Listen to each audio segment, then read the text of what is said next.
Oh, here's DG. Welcome everyone to this open house of Summit Cybersecurity course. It's called CyberWise. I have a presentation I'm going to share.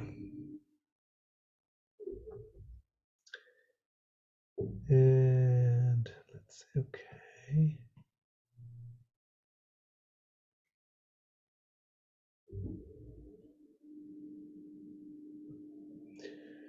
Okay, so the name of the course is CyberWise. It's IT networks, data management, ethical hacking. Ethical hacking means you're hacking, but it's legal, but you're learning how to break into computer networks and so forth, because we're learning to protect information. But I'll start from the very beginning. Who are we and what are we doing here? So um, a number of years ago, almost a decade ago, my wife and I founded something called SOMIT, Iyutz V'Limudim, counseling and placement. And we called ourselves now CareerWise, and it's market-based career counseling and training programs.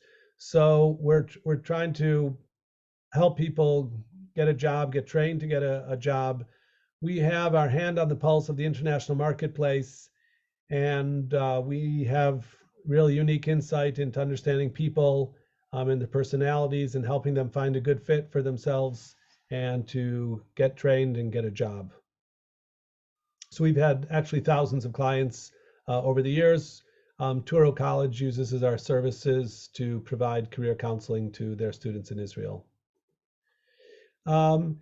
And in doing that, in helping people figure it out, and how did we get here to be experts in cybersecurity, there's a mixture between things coming from within us and things coming from without. So on the inside, you want to know who you are and what you're good at, what the kind of things you enjoy, your personality, your inclinations, what makes you happy. And on the outside, there's factors. Do I have to make a lot of money? Can I work full-time or part-time? What are hot fields in the market? And what are sort of community expectations or values that, I'm not going to work in a place where I don't feel comfortable. So that's a big deal, obviously, because we're in a community that has very strong values. So let me welcome some of the people that came in later. Welcome. I look forward at some point to hearing about you, but right now I'll just share my stuff.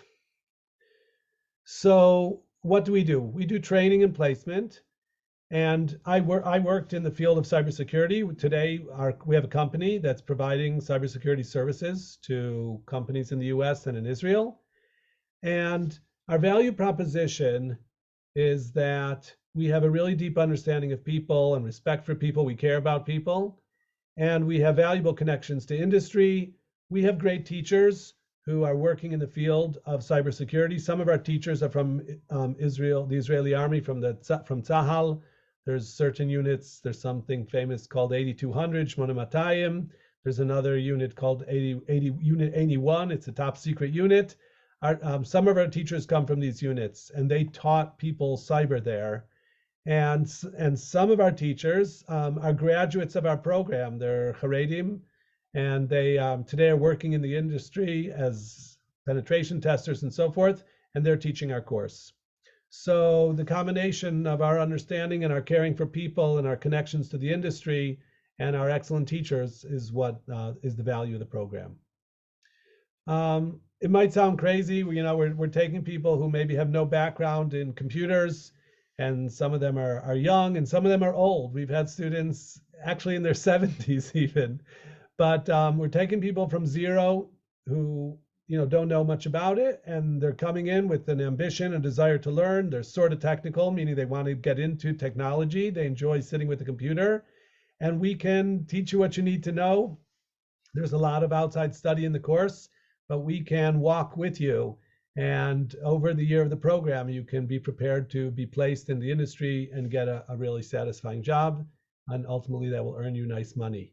So we've been doing this for 7 years and have a really good track record of success with both men and women, both in Israel. We have people in the UK. We've had a woman in Belgium. So we're doing it because we're teaching people how to do it for themselves. I actually give a few classes along the way of how to write your CV and how to do a job interview and how to use LinkedIn and so forth. So we're teaching you soft skills as well as hard skills in order to break in and really make it. So why cyber, DAFCA? And cyber is a really good fit for our community. And there's a number of reasons for that. One is that there's an international shortage of talent in the cybersecurity industry because it is really technical. And so there's not enough smart people doing it. So that's why the pay is good and they just need more people. The barrier to entry, you don't need a college degree and certainly not a master's degree. You just need brains and skills. You need to know how to do stuff. If you're able to learn how to do stuff, then you can break into the field. There's a relative, the learning curve and the curve of remuneration of how much you're going to earn goes up relatively quickly. After your starting salary, you could do really well after a year or 2 or 3. Because of the nature of cybersecurity, where you're going to be looking at what's going on in a computer system, that's a possibility of what your job might be. So there's flexibility, there's work from home possibilities, which are also really good fit for our community, which has both men and women who like to work from home or they have large families or whatever, and everybody likes that flexibility. Okay. So in Israel particularly, we're part of an ecosystem. This is my lovely wife at a cyber conference in Tel Aviv. This is a big guru. Her name is Karen Elazari, and my wife is speaking at this conference in Tel Aviv. And I'm actually going to share with you now. We held a little evening for our students and graduates at Palo Alto a while back, and I have a little video, so I'm going to share that with you. So let me do that.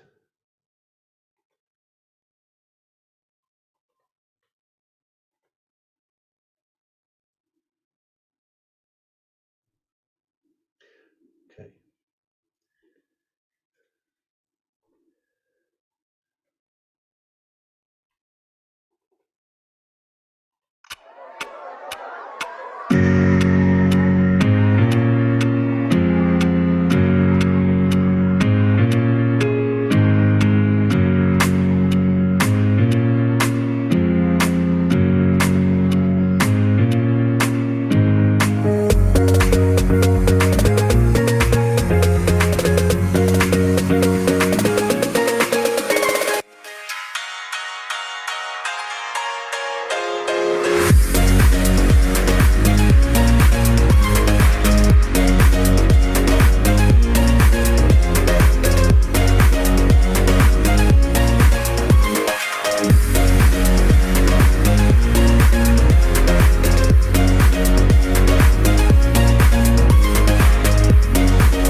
Palo Alto is one of the world's leading cyber companies, and they're looking to hire good people.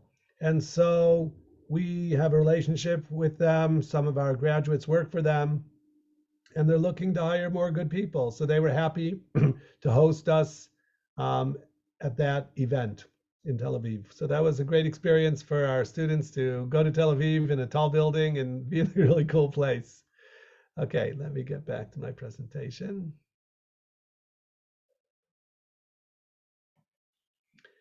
So that's the kind of stuff we do. We're here to teach you and to hold your hand and to walk with you and to really enter the industry. Okay, this is a really cool person. I call this Haredi women leading the cyber world. This is a woman, she goes by Ann Neuberger. We would call her Hani Neuberger. She's a Beis Yaakov woman. She's actually the daughter of billionaires, so that always helps. But she's Lamaisa, she's the top cyber person in the United States. She is like head of the Deputy National Security Advisor for Cyber and Emerging Technology. So she writes stuff in the name of the White House, okay? So she was here in Israel not so long ago. This is a woman on our team. Her name is Chanukeh, and she got to take a selfie with her. So that was pretty cool. She participated in a roundtable discussion with her. So again, this is a Haredi woman who she's tough and smart, and she's made it really to the top of the world of cybersecurity. Here's another Haredi woman. It says here, meet the Orthodox woman at the top of Israel's cyber game. She's a Russian Balashchuva. She's a Ger Hasid, Olga Sergachev, and she's she's on our team in a sense. Here's another a Chassidish guy. He was ranked number 23 in the world in hacking by Google. He has his own startup. Yisrael Vert, I think, is his name. He calls himself an avrech, like he spends time learning every day. So I'm just showing you that, these are hardcore Haredim, and they have risen to the top because cyber is open to anybody who is willing to dive in and really learn this stuff and know how to do it. So then there's no prejudice. Just deliver the goods. Okay, part of what our value offering is about developing your career and managing your career. And so I want to share with you an insight into sort of the facts of life of a career in the 21st century. It used to be a person would, work for a company, maybe even join a union and work there his whole life. And then you retire after working there for 40 or 50 years. They give you a gold watch and you live happily ever after in your retirement. But life isn't like that anymore. It used to be like a train track. You get on the train, you ride the train, it follows the tracks, and it takes you where you want to go. There was a time where a career was like taking a bus, and buses have to stop at stoplights, and buses can turn left or right. But today, your career in this era of job mobility is more like riding an off-road vehicle, okay? In Hebrew, we call them a tractoron. And there's no path. Like, you got to make your own path. And you have to stop and start and go back. And so what you want to do is invest in yourself and get skills in order to be able to navigate and to create value in your own personal brand, so that if you need to make changes along the way, you have stuff that's valuable in the market. Who works in the field of cyber? We're going to see a little bit tonight, but something in the course that you'll learn a lot more. There's an ocean of information, and maybe more than the ocean. It's like infinite, because what we're talking about is hackers, bad people, using technology for their advantage to steal from other people. And it's huge. It's trillions of dollars. And it's actually the largest movement of money, of crime ever in history. And so it's not going to end. It's going to continue to grow because bad guys, they're not going away. They're going to continue doing this. And so we, the good guys, need to defend civilization against those who would destroy it by stealing other people's money, using their credit cards, taking their private information, and so forth. So nobody was born knowing cybersecurity or how to do this. So where do you get the knowledge? So people do come from the military, or they come from law enforcement. They work for the police. Sometimes they come from fraud research at a commercial company, but 34% of the people in the industry have no prior experience. And that's like, I think many of you and most of our students, they're coming with no prior experience, but they're learning what they need to learn in order to do what they need to do and breaking into the industry. I mentioned earlier, there's a shortage of human resources, human capital shortfall for IT and security operations. It says by 2022, there's an expected shortage of approximately 1.8 million professionals across various verticals in cybersecurity. So again, because bad guys can use technology to steal from good guys, so we need more smart people to defend ourselves. What kind of people are going to be good at cyber? So you might think that it's very techie people, sort of nerdy people, but I'm going to show you now that that's not necessarily the case. You do have to enjoy technology and be interested in technology, but there are actually all kinds of people who can succeed in cyber. And without going deep into the science of personality, if we divided people into four groups, people who are like yellow or gold, they like to keep the rules. They might work in a bank or be an accountant or an auditor. So people who like to follow regulations and auditing, there's a place for them in something called GRC, governance, risk, and compliance in the cyber industry. people who do like to cheat and to find the shortcuts. Those are hackers. So that's a big part of the cyber industry. Those are the red teamers or the pen testers, people who are allowed to try to break into the client system to find out the vulnerabilities and to show them then what they need to strengthen. A big factor today in cybersecurity is teaching people to be careful, to use strong passwords and not to be tricked into giving over personal information or clicking on bad links. So that training is for people who are like teachers, people, we call them people, right, who are pleasant and like to interact with other people. There's a place for them in this industry. And research and development, smart people, intellectuals who like to study new stuff and write reports on it. So that's definitely a very high paid place in the ecosystem of cybersecurity for people who like to research things, who are good at math. There's something also called reverse engineering, where you look at the malware, at the particular viruses, and you see how they're made and how they work in order to know how to defend against them. I'm going to share another video now of various roles in the cyber industry, like I just explained it, and more good background. So here I go. Oops.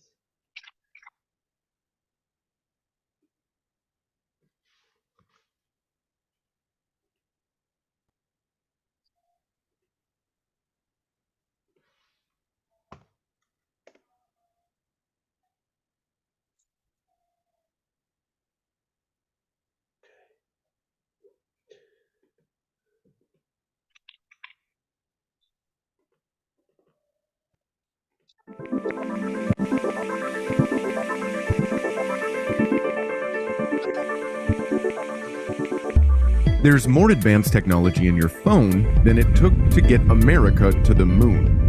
The apps and games of today were the subject of science fiction just 30 years ago.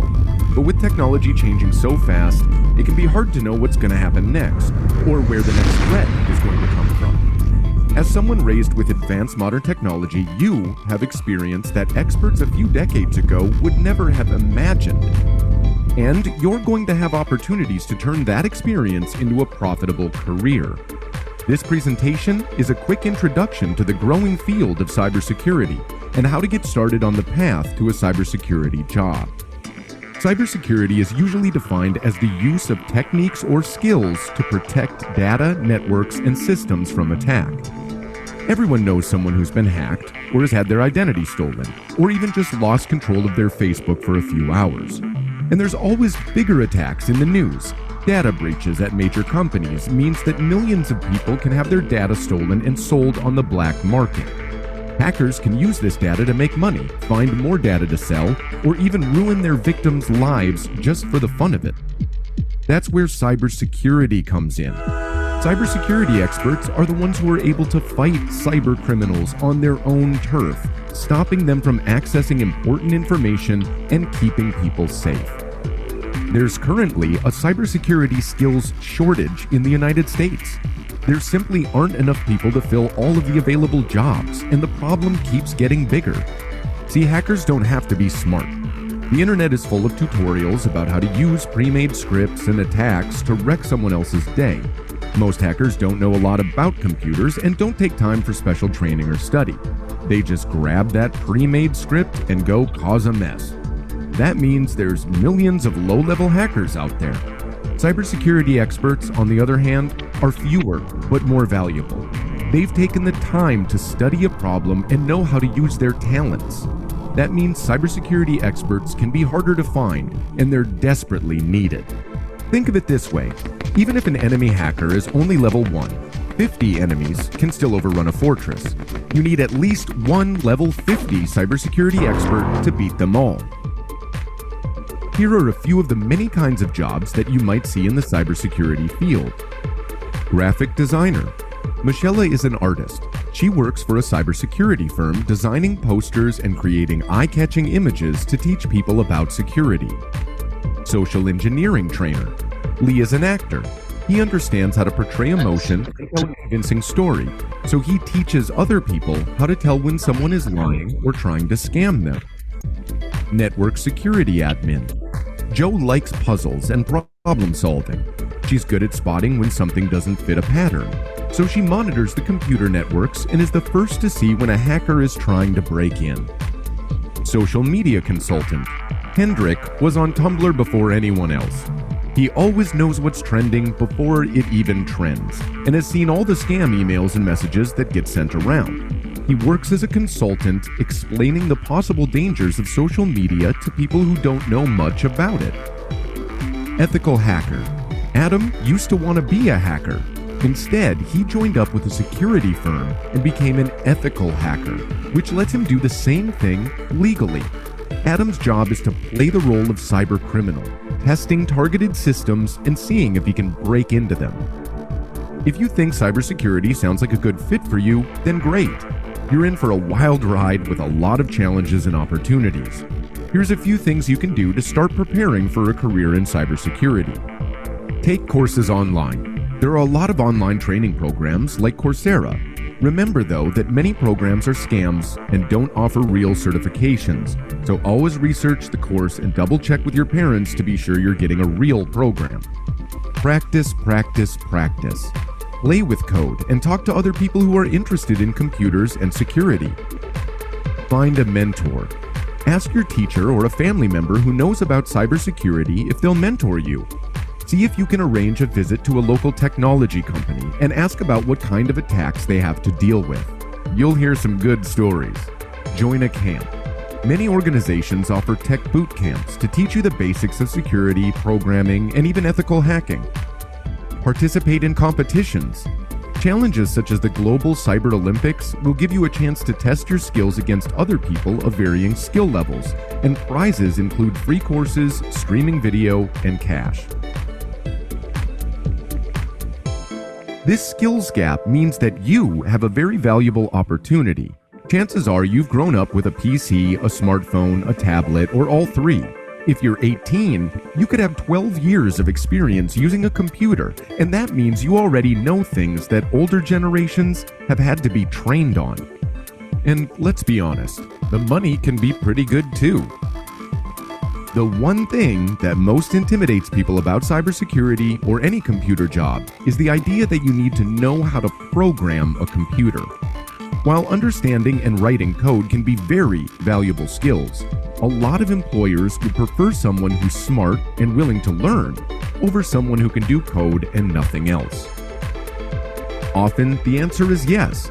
A bachelor's degree in computer science, for example, can be very helpful in understanding cybersecurity.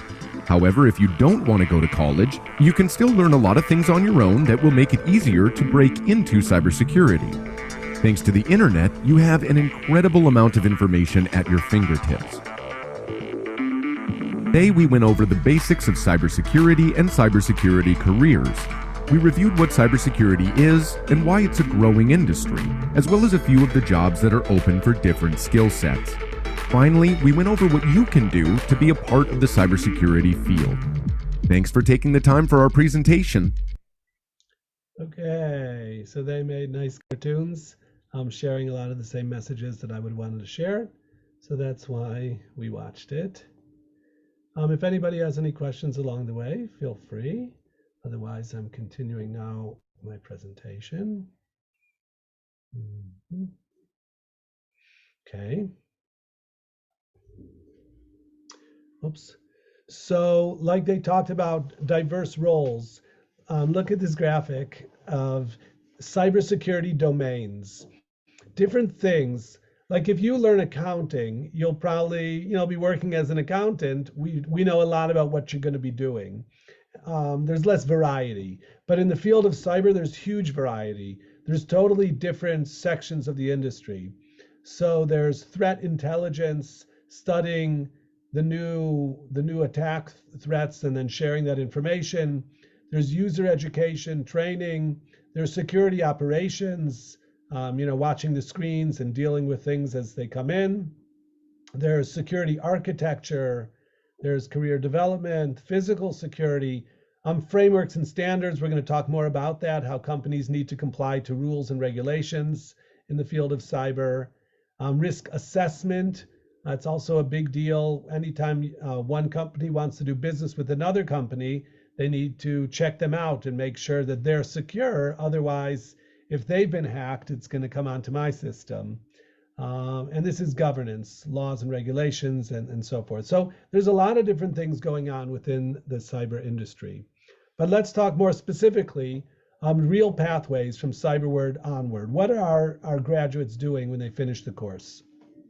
So I have 6 different job titles here that people are really doing this when they complete.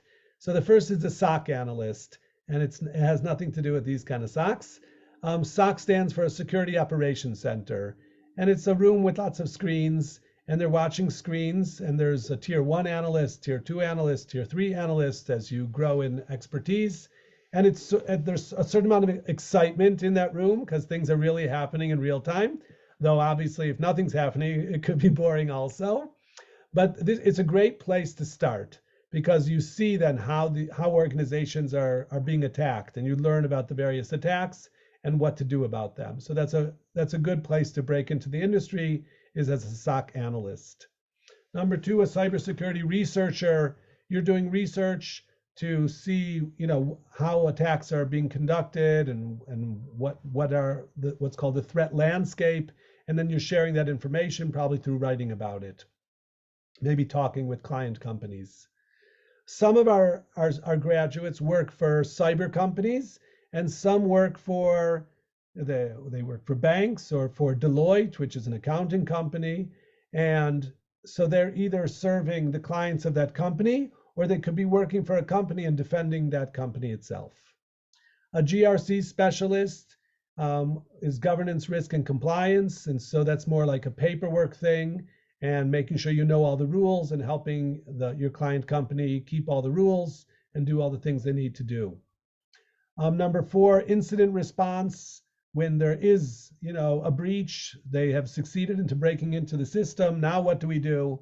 So that's a very intense thing. That's a different aspect of the industry, IR. Number 5, a pen tester. That's a very technical position. You could work as a freelancer, or you could work for a company, and you are making what's called penetration tests to see if you can hack your way into, the system. Companies are obligated to run pen tests, let's say once a year.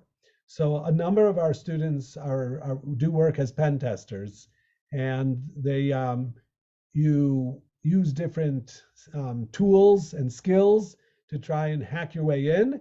You take screenshots and you write a report, and then you submit your report, and that's what you get paid for. The last is a higher level position, but we actually have had some smart people who were able to jump right in and become a vCISO. And a CISO stands for Chief Information Security Officer. And it was a new position introduced around 20 years ago. A CEO is a Chief Executive Officer and a CFO is a Chief Financial Officer. And they realized that data is very precious and information security is very important. So they created a new position in the corporate suite. And this is a person who works closely with the top level of an organization, and he's called a CISO. And they're responsible for all the security posture of a company. Hannah Koster asks, which of these are you most interactive with other people? Good question. So in a lot of these, you'll be part of a team, especially at the beginning, you'll be working as part of a team. Like a pen tester, though, ultimately is working a lot by themselves with a computer. A GRC specialist goes to a lot of meetings and interacts with a lot of people. So I guess that's going to be my choice. Most interactive with other people is a GRC specialist, or someone who's involved in training. We had people who worked at a hospital in Israel, and their job was to train all the people that, the nurses and the secretaries, everybody that had access to the hospital's, records and data had to be taught how to be safe online and not to click on the wrong things or give away their password if somebody called on the phone. So a cybersecurity training professional also has a lot of interaction with other people. So I'm just completing my description of a vCISO. If the company is a big company, so they'll have their own CISO. But what if the company only has 10 or 20 or 30 people working for it? They don't need a full-time CISO and they can't afford one. So they turn to a cyber company who gives them a CISO as a service.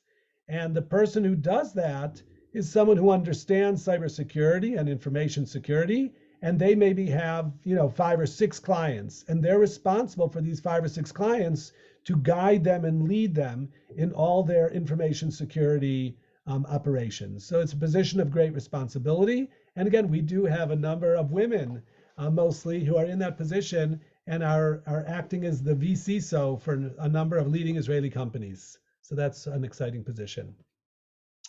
Do you teach everything a pen tester needs to know? So Dvorah Pfeiffer asked a good question. We're going to talk more about it as we go. That I started by saying that the world of cybersecurity is like an ocean. Okay, so the course is 5 hours a week on Sundays at this time of day from 5 to 10 Israel time, and we're going to teach you a ton of stuff. But self-learning, going online and doing research about the topics, and we're going to talk about Googling things, learning things from Google is a big part of it. And not only is it a big part of the course, but it's a big part of your career. Because as you take the course from this year till next year, the bad guys are going to continue to use technology to develop new attack vectors, new ways to steal and cheat. And so anybody who works in cybersecurity has to love learning and love the challenge of learning new things, because it's all the time changing.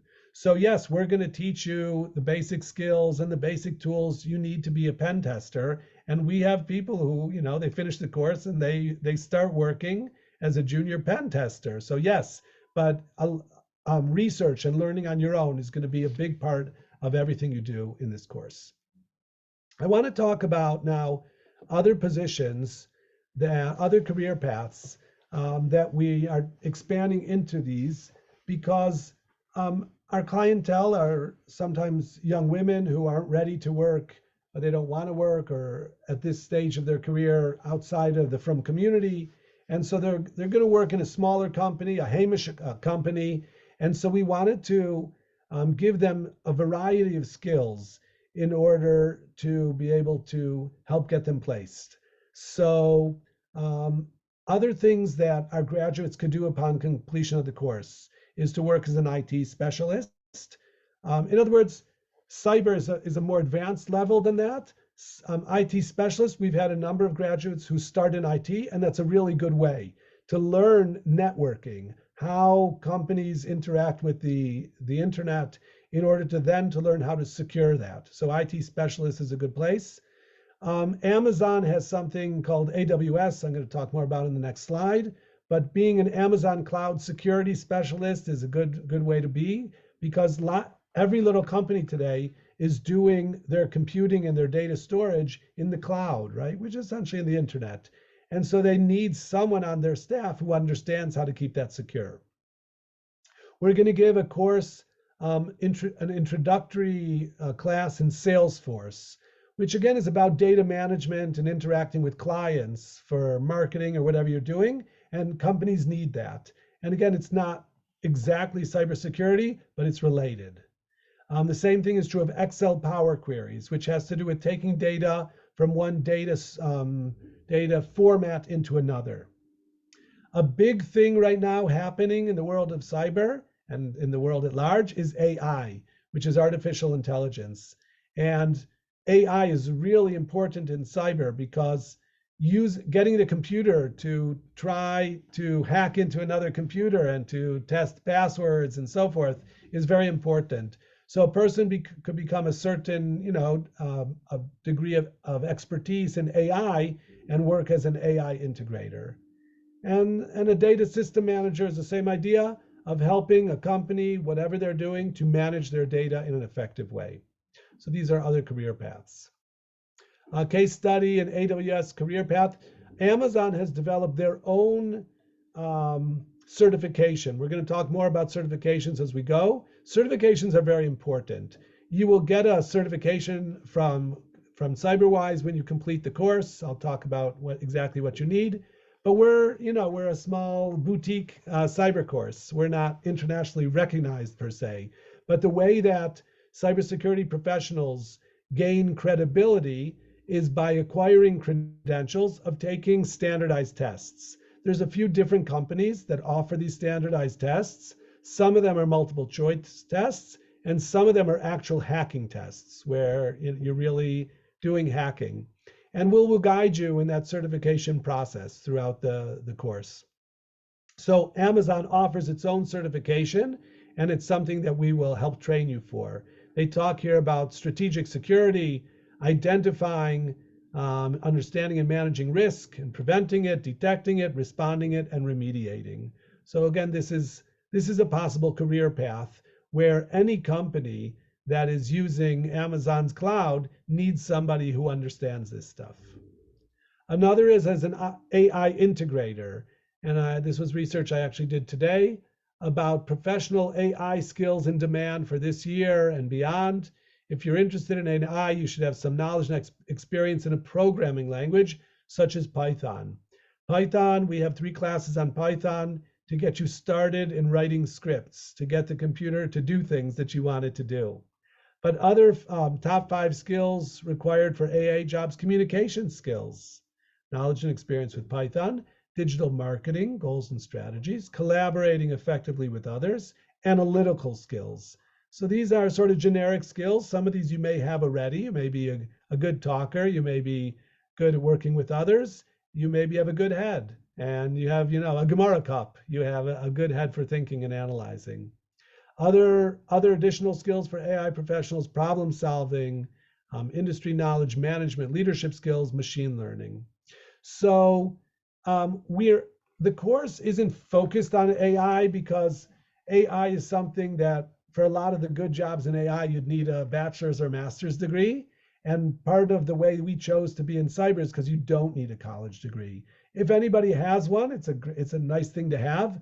But if you learn how to do cyber stuff, then even without a degree, you could get a good job and really get a nice income. Okay. So what kind of personality traits do you need for success in cyber? Curiosity. You have to be interested in learning stuff, a love of learning, strategic thinking, and calm under pressure. So soft skills I have here are attention to detail, creative problem solving, clear communication. Hard skills, things you really need to learn about: information management, computer science basics, and then to specialize in some specific area of it. And one of the things, and this is why although I've worked in cybersecurity and I continue to, I have a company in cybersecurity, but I'm not a kind of guy that does hacking. I have a love-hate relationship with technology because I hate when technology doesn't work. And a lot of times it doesn't work and you have to keep trying until you figure it out. And so somebody said it's 90% frustration and 10% success. That's a pretty bad ratio, so I don't know about that. But the point is you have to really think logically and not get too frustrated or emotional, just to plow through it and figure things out. So the master has failed more times than the beginner has even tried. So there's a lot of trial and error, using your head to figure things out. I want to tell you a little bit more about the background of the industry and why cyber is so important. Till now I talked about hackers and criminals, but there's something called cyber war. And we're in the middle of a cyber war right now. Obviously, we're in another war also with many fronts. But this goes back to the 6-Day War in 67. Kol haaretz chazit v'kol ha'am tzava. All of Israel is the front and the whole nation is the army. That is true in Israel because it's a tiny country and the army, especially in the reserves, includes everybody. But today this is true in America and all over the world. The front is everywhere because the bad guys are stealing from our credit cards and from our bank accounts and our data, our medical data, our personal data. So the front is everywhere and everybody is a soldier. So it's a total different mindset than in the past. In the past, the bad guys had to go rob a bank or make a battle on a battlefield. And today we're all on the front. So recently in the cyber war between Israel and Iran, for example, they shut down 70% of the gas stations in Iran. Who did that? Well, Israel did that, or a group of hackers who are friendly to Israel. So they put up a billboard. Where's our gas? So there's all the time, besides like the hot war and sending missiles and killing bad guys, behind the scenes, there's cyber war. And so that's not only for the military, but let's say for a bank and for an insurance company and a hospital, all of these can be attacked by, let's say, Iranian or North Korean or Russian or all kinds of bad actors. They're called malicious actors who are hacking and trying to disrupt the world. And so even civilians and commercial companies and hospitals and nonprofit organizations and families, we all need to be aware and to defend ourselves. And so we need experts to show us the way and to protect us against this stuff. We're in luck. Israel's a world leader in cyber. Okay, it's actually unbelievable the degree that Israel has succeeded in this field. $8 billion raised by Israeli cyber companies. 41% of cybersecurity firm investments around the world in 2021, 41% were in Israel. That's unbelievable because Israel's a tiny country, and yet 41% of the money invested in cyber came to Israel. Over 1/3 of the world's cyber unicorns. Unicorn means a company worth $1 billion at the very beginning. And more than 1/3 of them are Israeli companies. It has to do again with the Israeli army. And the Israeli army at a very early stage realized the power of cyber and that we could fight our enemies using cyber. Our enemies also realized that, and so we need to defend ourselves against them. But Israel has been excellent and a world leader in cyber already for essentially decades. And so that pays off. And for you and for me, that means that we have a unique opportunity because we're here in Israel. And so our students who are either in Israel or in England or the US or wherever they have the opportunity to tap into this leadership in cyber, which is coming out of Israel. So that's important. For those of you who are in Israel and think in shekels, I think you'll appreciate this. In 2022, the average monthly Israeli salary in high tech was 28,000 shekels, which Israelis know that's a lot of money. But the main idea here is that it's 2.7 times higher than the average salary in the rest of the economy. If you're not in high tech in Israel, your average salary is 10,000. And if you're in high tech, the average salary is 28,000. What does that teach you? You better be in high tech, right? So that this is our concept is we have a 1-year program that we can get you into the industry that you can be earning this kind of money after a year or 2 or 3. So that's very important. You won't earn this right away, but you can get there. We definitely have students who are earning this kind of money. American salaries are different, of course, but it's the same idea. People are coming in working for 70, 80, 90. We had a woman right out of our course. She got a job for $90,000 a year. And then once you become an expert, then you could earn 150 and the sky's the limit.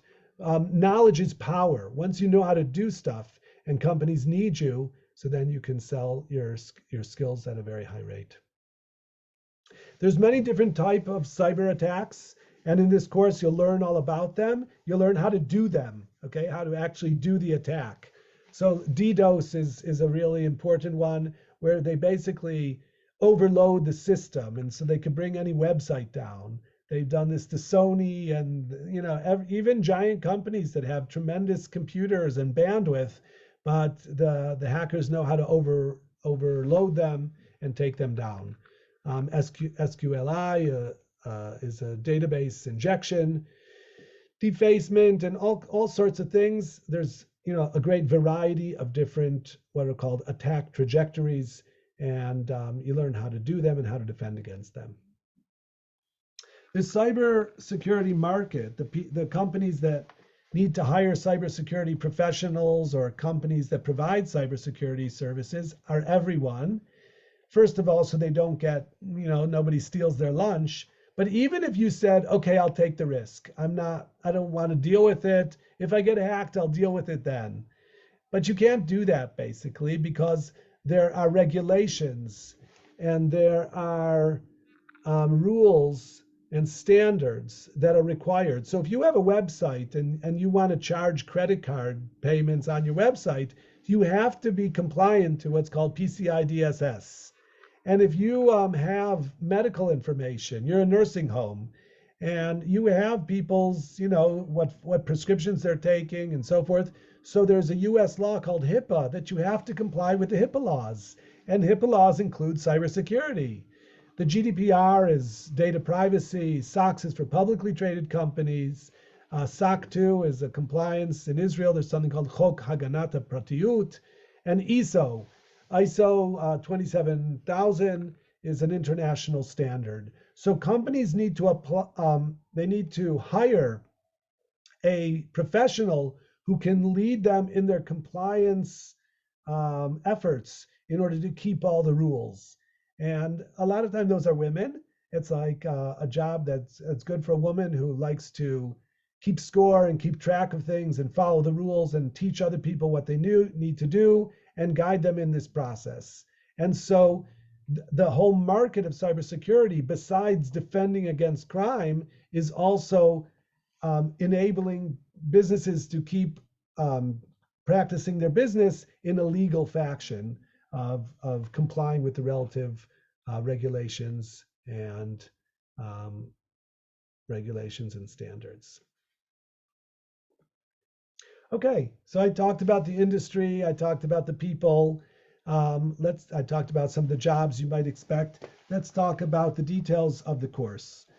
So I mentioned the course as a once a week meeting, 5 hours with some breaks, and you need to show up basically. If you have, a chasana or a reason you can't come, that's okay. But otherwise, it's best to be there online in person to be able to ask questions and to participate. We ask that you're there for at least 80% of the classes. It's on Zoom.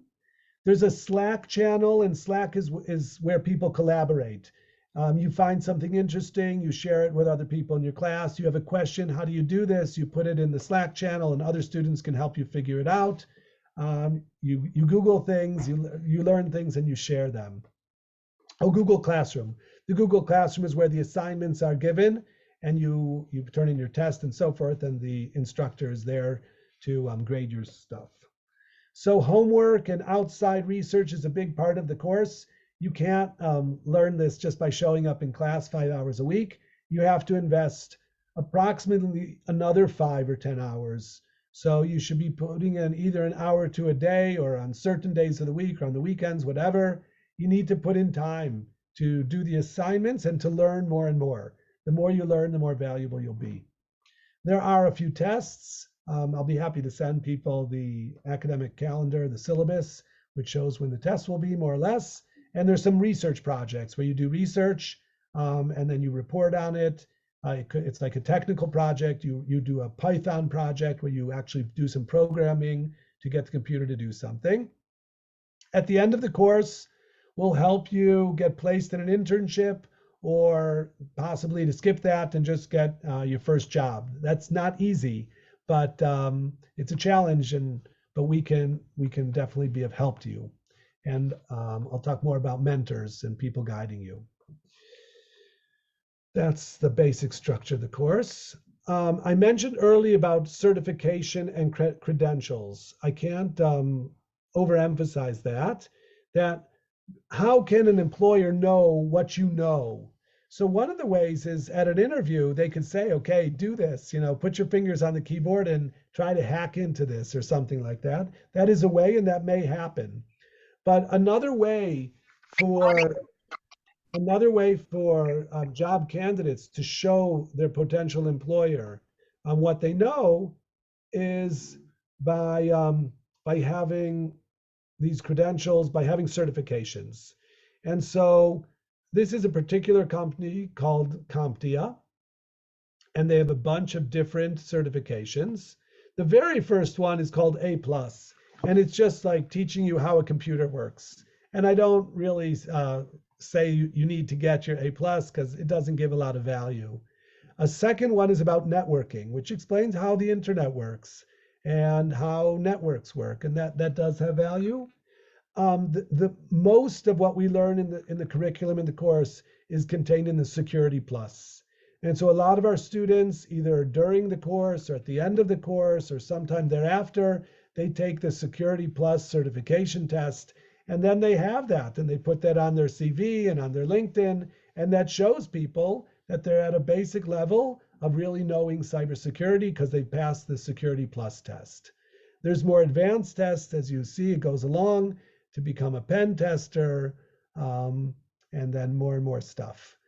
And again, this is just one company. There are a few others. These are multiple choice tests. There are other companies, what's something called offensive security, and their tests are more like hacking tests. And so those are greatly respected in the field, but they're very difficult. So you should plan on, getting certification as in parallel to the course, though we have had, people who are successful without it.